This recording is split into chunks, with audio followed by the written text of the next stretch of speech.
Have you ever wondered or even daydreamed what life would be like if you had an extra 100,000, 500,000, or even $1,000,000 just drop into your bank account right now?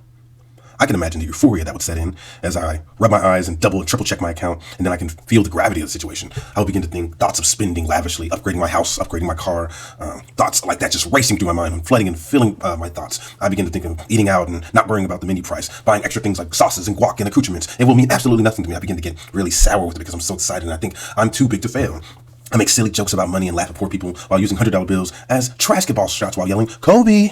But then something snaps me back to reality. I hear a loud sound, somebody's yelling my name, and then I'm realizing all of this was not as real or believable as I thought it would be. I slowly drift back to thinking of those things because they make me feel good, and I just really hope for the day, knowing it will never happen.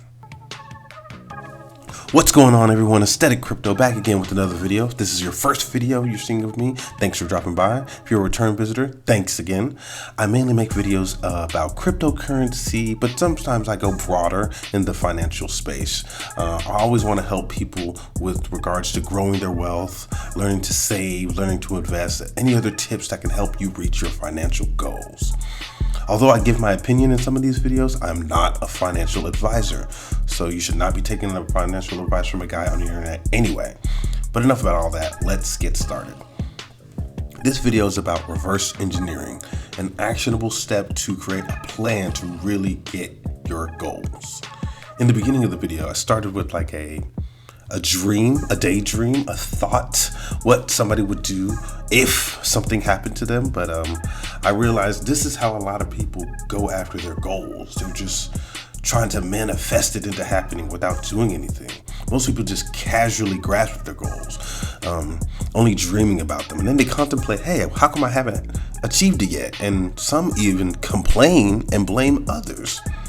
But if you see in the original story in the beginning of the video, there's no real plan put in motion. It's just a thought. The attempt to achieve your goal is not even there. It's a hope, it's a prayer, it's a wish upon a star. But the percent likelihood of something like that happening, like getting a lotto ticket or just finding money, is negligible. Most of us are playing in our goals' faces right now by saying, oh, I'm going to do one thing and actually doing another. We do just enough to feel productive, but it's really just busy work for ourselves. And we all need to understand we don't rise to our wants. We level out at our standards. So if you really want $1 million, but you're not putting in the $1 million work, you'll settle for the exact amount that you actually want. The bottom barrel, you would say it might be 50,000, 100,000. Now that might be that million, but you're obviously okay to settle with it, or else you keep fighting harder. We don't rise to our desires. We genuinely level off at our standards. But when our desires and our standards line up, it can immediately help us pivot from just trying to win to doing everything in your power not to fail. So this reverse engineering thing, what is it? It's literally kind of how it sounds, reverse engineering. So you see the goal, you break it down from there, scale by scale, step by step, until you're at the piece or the step that you need to do now. How do you do a reverse engineering? So obviously we want to start with the end goal. Let's say it's $100,000, $1 million.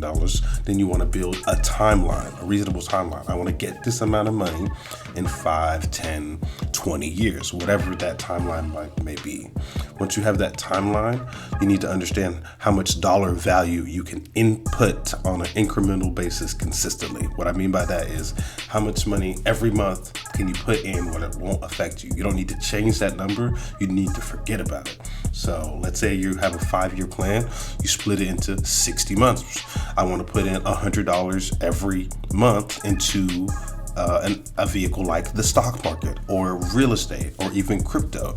But all things like that, they're volatile. They don't necessarily give you gains. You have to understand those markets too. For example, the stock market. If you're using that, you should probably use the general rule of thumb that it gives you about 7 to 9% in interest on your assets if you put in there. So once you have all these tools and variables figured out, you can genuinely put that reverse engineering plan into action. I can put in $1,000 a month. I want to get to X amount of money in 5 years. I would like to put it in the stock market, knowing that it goes up about 7 to 8%. Now that I have all these numbers, I can see if my plan is actually actionable or if it's far-fetched. If I need to scale out my time, if I need to reduce my end goal, if I need to put more money in. That's how you really start to understand that once you plan, sometimes that first plan is not going to go as you thought, and you could plan to fail, but you re-edit that plan. You have that template and you set it right. That's what's going to help you really achieve your goals. I hope you got one grain or one gem of a plan or an actionable step in here. I really appreciate your time. Thanks for watching. Take it easy.